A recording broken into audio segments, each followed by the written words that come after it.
When you have a car that is modifiable as the Ford Mustang, and produce that car for over 50 years, there are bound to be hundreds of special editions, concepts, prototypes, and one-offs. Some of these examples, like the classic Shelby GT500 and Boss 302, are highly sought after today. Some, however, slipped through the cracks and faded into obscurity. I'm going to talk a little bit about 10 lesser-known Mustangs, some produced by Ford, and some made independently. Now, way before Ken Block's Hoonicorn, there were a few all-wheel drive Mustangs built by the English company Ferguson Research in 1965. The full-time all-wheel drive system sent 37% of the car's power to the front wheels. Ferguson built these cars hoping to sell the technology to Ford, but Ford wasn't interested in changing the Mustang's design. The system would later be repurposed for use in the Jensen Interceptor, but no more Mustangs were built. There is only one known surviving example of the Ferguson Mustang, and it now lives at the Tampa Bay Automotive Museum. The 1998 Super Stallion was a one-off racing Mustang that could truly be called ahead of its time. The Super Stallion is a study in what could happen if Ford management ever decided to chase down the performance leaders, the Corvette and the Viper. Start with the styling, the new carbon fiber fascia up front, the extended deck lid, and integral spoiler in back. It features unique carbon fiber trim, inboard independent rear suspension, and big slotted Brembo brakes. The Super Stallion was powered by a supercharged 5.4-liter double overhead cam V8. The same engine that would later be used for the Ford GT. This power plant reportedly put down 595 horsepower on E85 and could rocket the car to 60 miles an hour in under 4 seconds. Although no production version of the Super Stallion was ever released, the car had a clear technological influence on Mustangs designed over 15 years later. The Mustang Mach 3 is kind of an ugly duckling on this list.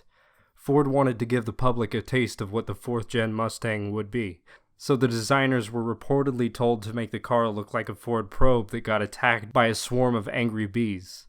It looks a little extreme to say the least, but some of the styling cues did actually make it into the SN95, and the Mach 3 was the first model to ditch the old 302 in favor of a modular V8.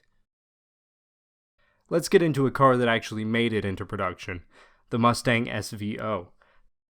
This black Bullitt isn't just another case of a big V8 tied to a tired but familiar sporty coupe chassis. It's a total rethink of the Mustang by Ford's secret special vehicles operation brain trust. The SVO got a turbocharged version of the old 2.3-liter Pinto 4-cylinder that made 200 horsepower.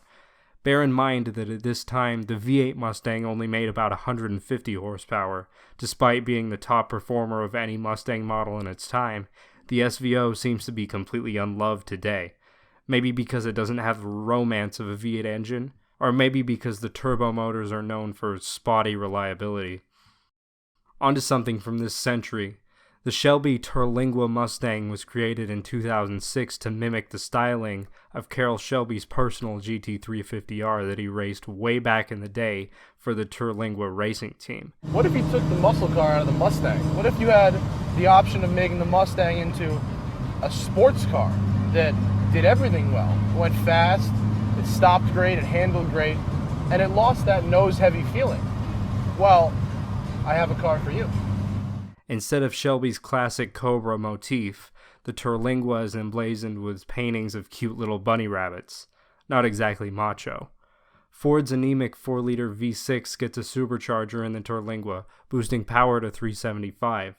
It's fun to fill a specific niche, but I'm not really sure who this car was made for.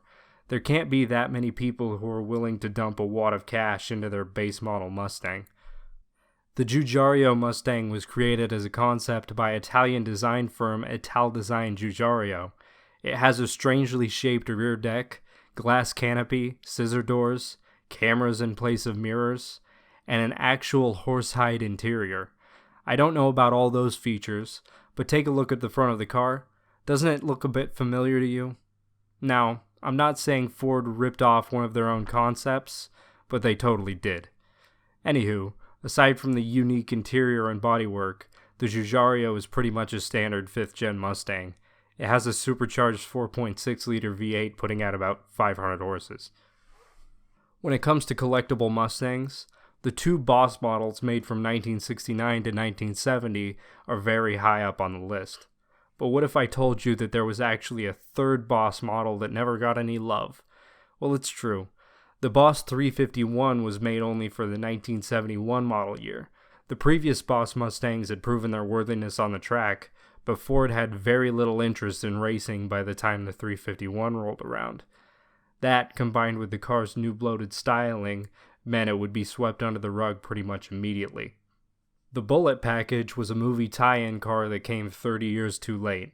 It was essentially a 2001 GT with a unique exhaust, and a bunch of styling cues meant to emulate Steve McQueen's 1968 Mustang in the film Bullitt. About 5,000 of them were made. They must have had little trouble selling them because Ford revived the package in 2008 and sold another 5,000.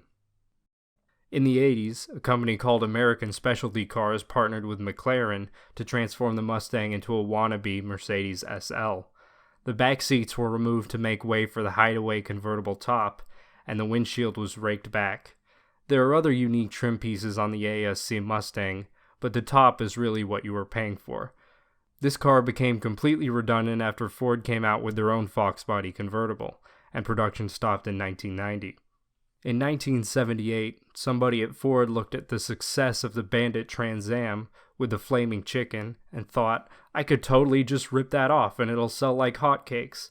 The result was the Mustang II King Cobra.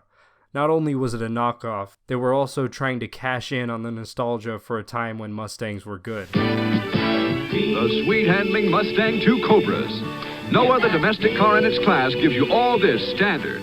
Spoilers, stabilizer bars, staggered shocks, rack and pinion steering, steel-belted radials, and 4 on the floor.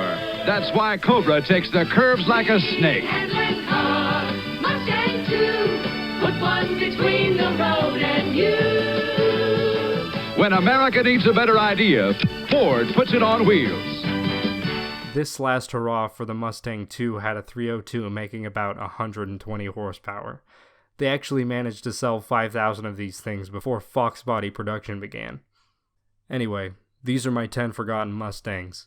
If there are any other super rare Mustangs, or any other car really, that you happen to be an expert on, I'd love to hear about them. Go ahead and post a comment.